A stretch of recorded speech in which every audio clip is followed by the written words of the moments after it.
दोस्तों नमस्कार। देश की राजनीति में एक बड़ा भूचाल आने वाला है। दरअसल आज डोनाल्ड ट्रंप ने नरेंद्र मोदी को फंसा दिया, गुगली फेंक दी और उसके जाल में बीजेपी इतनी बुरी तरीके से फंसी हुई है कि जवाब नहीं सूझ रहा है। आज डोनाल्ड ट्रंप ने जो बैंड बजाई है मोदी जी की, नाम लेकर के बोला कि my dear friend Narendra Modi, prime minister of India, उनको हमने माने यूएस ने 21 अरब डॉलर वहां वोट बढ़ाने के लिए दिया, डेमोक्रेसी के डेवलपमेंट के लिए दिया। दोस्तों यह खबर पिछले कई दिनों से चल रही है कि कुछ पैसा दिया गया अमेरिका की तरफ से वोटर को बढ़ाने के लिए, उसका विस्तार करने के लिए। कल इंडियन एक्सप्रेस ने यह खबर छापी थी कि यह पैसा यहां ना आकर के बांग्लादेश गया था और उस समय बीजेपी को थोड़ी राहत मिली थी। लेकिन आज तो पूरे तरीके से ट्रंप ने फंसा ही दिया। इतना ही नहीं, एक और मुद्दे पर ट्रंप ने एक सवाल के जवाब में यहां तक कह दिया कि चुनाव ईवीएम से नहीं बल्कि बैलेट पेपर के जरिए होना चाहिए।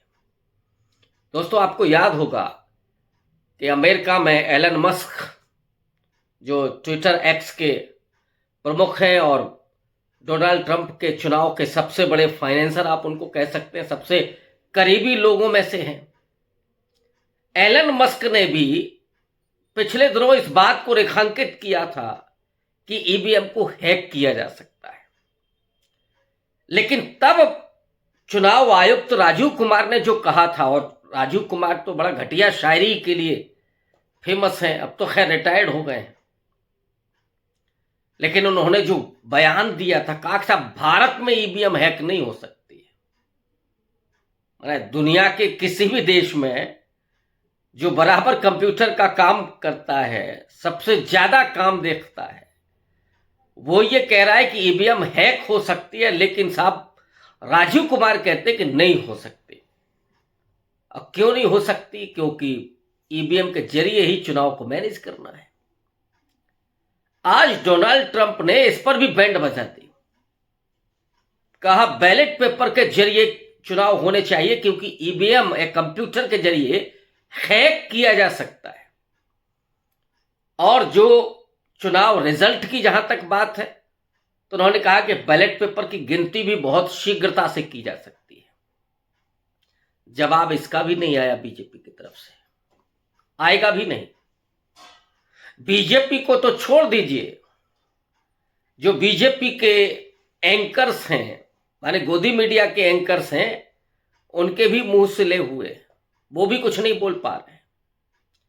ये बात विपक्ष लगातार कहता रहा है। राहुल गांधी कहते रहे हैं, अखिलेश यादव कहते रहे हैं, तेजस्वी यादव कहते रहे हैं, उद्धव ठाकरे कहते रहे हैं। सारे विपक्ष के लीडर ईवीएम का विरोध करते हैं और ये कह चुके हैं कि ईवीएम के जगह पर बैलेट पेपर से चुनाव कराए जाने चाहिए। अखिलेश यादव ने तो यहां तक कहा कि भले ही मैं सारी सीटें जीत जाऊं, लेकिन तब भी ईवीएम की मुखालफत करता रहूंगा, ईवीएम का विरोध करता रहूंगा।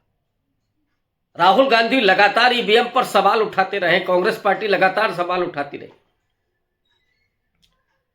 और यह कहती रही कि ईवीएम को हैक किया जा सकता है, लेकिन चुनाव आयोग की तरफ से आता था कि साहब आप मॉक करके दिखाइए, ईवीएम हैक करके दिखाइए, और किसी ने किया तो उस पर उसको नोटिस भी जारी हो गया। ये जो तमाशा चल रहा है, लोकतंत्र का प्रहसन चल रहा है, और नरेंद्र मोदी दिन रात जो अपनी ब्रांडिंग करने में लगे रहते हैं, और अमेरिका ने एक बड़ा प्लेटफॉर्म उनके लिए उपलब्ध कराया था, क्योंकि यहां के अंधभक्तों के लिए, जो अमेरिका को ही ओढ़ते बिछाते हैं, उनके लिए अमेरिका ही सब कुछ है। अमेरिका जो कह दे मोदी जी के बारे में, फिर तो नहीं साहब अमेरिका ने कहा, ट्रंप ने कहा। यहां जो ट्रंप की जीत के लिए होता साहब हवन हो रहे हैं, और आज ट्रंप के बयान पर खामोशी है। ट्रंप ने सीधे तौर पर my dear friends Narendra Modi कह दिया और कहा कि 21 मिलियन डॉलर दिए, 182 करोड़, इतना उसने भारत को फंड किया। अब वो किसके तिजोरी में गया, उसका क्या इस्तेमाल हुआ, ये नरेंद्र मोदी को बताना पड़ेगा। बीजेपी क्या इस पर व्हाइट पेपर लेकर के आएगी कि ये कहां खर्च किया गया। और हम लोग बराबर इस बात को कहते आ रहे हैं लोकसभा चुनाव के पहले से कि बीजेपी अब इस बात को जान चुकी है। 2019 में ही उसे यह बात समझ में आ गई थी कि अब उसका जो वोट परसेंट है वो स्थिर हो चुका है। अब उसके ऊपर बढ़ना उसके लिए बहुत मुश्किल है। उसने एक अपना जो मजबूत वोटर है प्रकाश, वो तो बना ही रखा, फिर उसमें थोड़ा सेंधमारी उसने की, कहीं दलितों में, कहीं पिछड़ों में, कभी महिला कॉन्स्टिट्यूंसी बनाई, कभी पसमानदा मुस्लिम के लिए भी उसने कोशिश की। लेकिन ये ऐसा वोटर था जो एक समय के बाद बीजेपी के खिलाफ खड़ा हो गया। तो अब उसे मालूम है कि हम 20-22% से ऊपर नहीं जा रहे हैं, तो फिर खेल यहां से शुरू हो गया। वोट बढ़ाना, वोट घटाना, वोट नहीं डालने देना, वोटर्स को लठियाना, वोटर्स को अलग अलग बूथों पर भेजना, दूर बूथ बना देना, और चुनाव आयोग के जरिए सारे खेल हो रहे थे। इसी को राहुल गांधी ने कहा कि हम इंडियन स्टेट्स के से लड़ रहे हैं। ये जितनी संवैधानिक संस्थाएं हैं उन पर जो संघी बैठे गए हैं, संघी माइंडसेट के लोग बैठ गए हैं, वो दरअसल विपक्ष को रहने ही नहीं देना चाहते। विपक्ष सर्वाइव ही ना कर सके, और वो एक तरह से इस देश के लोगों की, जो असली मालिक हैं इस देश के, संविधान के अनुसार we the people of India, उन देश के लोगों को कहीं रहने ही नहीं देना चाहते। और उनके विश्वास को, उनके अपने मत को, इसको वो खत्म कर देना चाहते हैं, डाइल्यूट कर देना चाहते हैं, और सत्ता में मोदी जी बने रहे। ये सारा खेल चल रहा है। तो यही खेल, वो जो 21 मिलियन डॉलर है, वो इसके लिए आया, ये आरोप ट्रंप की तरफ से। लेकिन सवाल ये है कि नरेंद्र मोदी जो छाती पीटते थे, नमस्ते ट्रंप हो रहा था, और कोरोना वायरस जो आया, भारत में त्राहिमाम मची, 6 घंटे का समय देकर के पूरे देश में लॉकडाउन कर दिया मोदी जी ने। देश के लोगों को जानवरों की तरह हकाल दिया गया। मोदी जी ने जितना देश के लोगों को लाइन में लगाया, इसके पहले किसी भी सत्ता ने ऐसा नहीं। नोटबंदी से लेकर के कोरोना काल, फिर यहां तक राशन की लाइन में तो लगा ही दिया है पूरे देश को, 80 करोड़ लोगों को। तो जो परिस्थितियां इस वक्त हैं, मोदी जी चाहते थे कि निशाब ब्रांडिंग हो, तो शपथ ग्रहण समारोह में जाने के लिए बेताब थे। जैसा विपक्ष ने आरोप लगाया कि साहब जयशंकर तो वहां डेरा डाले हुए थे, सुब्रमण्यम स्वामी ने आरोप लगाया, बेताबी थी कि साहब मोदी जी वहां दिखे, ब्रांडिंग हो। बाद में गए, और बाद में भी जब नरेंद्र मोदी वहां पर थे, उस समय 112 लोगों को हाथों में हथकड़ियां और पांव में बेड़ियां लगा करके भेजा गया भारतीयों को। जो शख्स थे उनकी पगड़ी तक उतार ली गई, और मोदी जी केवल मुस्कुरा रहे थे। ट्रंप ने कहा कि हम भारत के साथ ऐसा व्यापार क्यों करें, हम टैरिफ बढ़ाएंगे। मोदी जी मुस्कुरा रहे थे।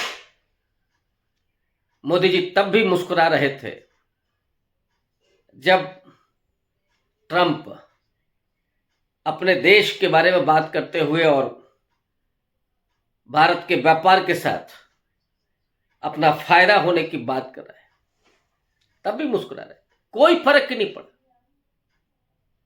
तो लगातार अपमान इस देश का हो रहा है और मोदी जी मुस्कुरा रहे हैं।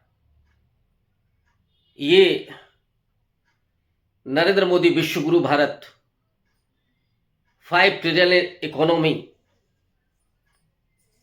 लेकिन उसी अमेरिका में आज जो हो रहा है, ट्रंप ने इस बात को समझ लिया कि आप इस धरती का इस्तेमाल कर रहे हैं अपनी ब्रांडिंग के लिए, तब आपकी कलई खोल दी जाए।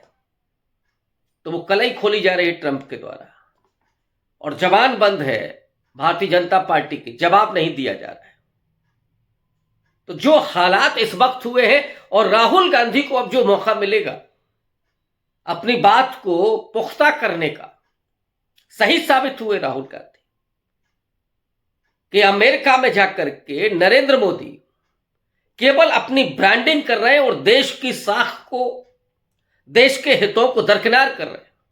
एलन मस्क का मामला आया, वो जो कार बना रहा है इलेक्ट्रिक कार, तो यहां कारखाने लगाने थे, ट्रंप ने कहा कि नहीं लगाना है, आप बनी हुई कारें भेजिए। जहां 115% टैरिफ था भारत की तरफ से, अब वो केवल 10-12% पर आकर के रह गया है, मोदी जी ने कम कर दिया। तो यहां की जो अपनी इंडस्ट्री है, चाहे टाटा हो, महिंद्रा हो, ये डूब जाएंगे जब वो टेस्ला आएगी। तो आप अपने पूंजीपतियों, अपने लोगों के हितों को दरकिनार करके केवल ट्रंप को खुश करने के लिए और समझौता करके चले आए। ये देशद्रोह से कम नहीं है जो नरेंद्र मोदी कर रहे हैं। लेकिन आरोप किस पर होते थे कि साहब राहुल गांधी विदेशी धरती पर जाकर के देश का अपमान कर रहे हैं। वहां सच कह देना, ये देश का अपमान कहां हुआ जहां आप पूरे ऐसे करके चले आए सिग्नेचर कि जिससे भारत के लोगों को रोजगार भी नहीं मिल रहा है। मिडिल क्लास की जेब का जो पैसा है वो निकल करके जाएगा, पूंजीपति कंगाल होंगे, और आप केवल अंबानी और अडानी को, अडानी का भी मसला आया, अडानी के मसले पर भी बोला, मोदी जी मुस्कुराते रहे। और मोदी जी ने तो बेशर्मी के साथ कहा कि साहब दो बड़े राष्ट्राध्यक्षों के बीच में जब बात होती है तो निजी मामला नहीं आता, ये मोदी जी का निजी मामला है। इस पर भी ट्रंप ने आईना दिखा दिया।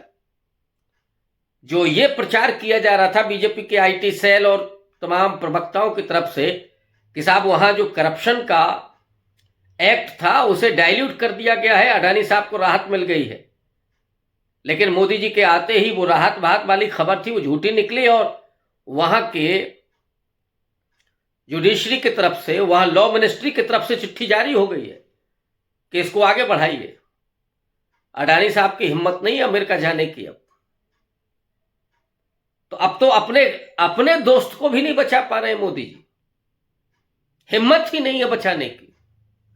और ट्रंप पूरे तरीके से मोदी जी के सामने लग गया है, क्योंकि यही नरेंद्र मोदी हैं जो पहले तो अब की बात ट्रंप सरकार कह के आए थे, बाइडेन आ गए, बाइडेन के सामने लंबे समय तक इस देश के हितों का संरक्षण नहीं हो पाया, और फिर ट्रंप के खिलाफ दिखे तो ट्रंप अब इस बार इस्तेमाल कर रहा है, रगड़ रहा है कायदे से। हालात ये हैं कि देश की साख, देश की इकोनॉमी, देश का रोजगार ये खतरे में है। मोदी जी केवल अपनी सत्ता बचाए रखने के लिए समझौते पर समझौते कर रहे हैं। देश की इज्जत दांव पर है, देश के लोगों को हथकड़ियां लगा करके भेजा जा रहा है, और मोदी जी की हिम्मत नहीं हो रही है दो शब्द कहने की। और अब जो खुलासे हो रहे हैं, क्या बीजेपी इस पर व्हाइट कार्ड लेकर के आएगी, श्वेत पत्र लेकर के आएगी? राहुल गांधी अगर इस बात को जमीन पर लेकर के जाते हैं, बीजेपी के लिए बहुत मुश्किलें होने जा रही हैं। शुक्रिया।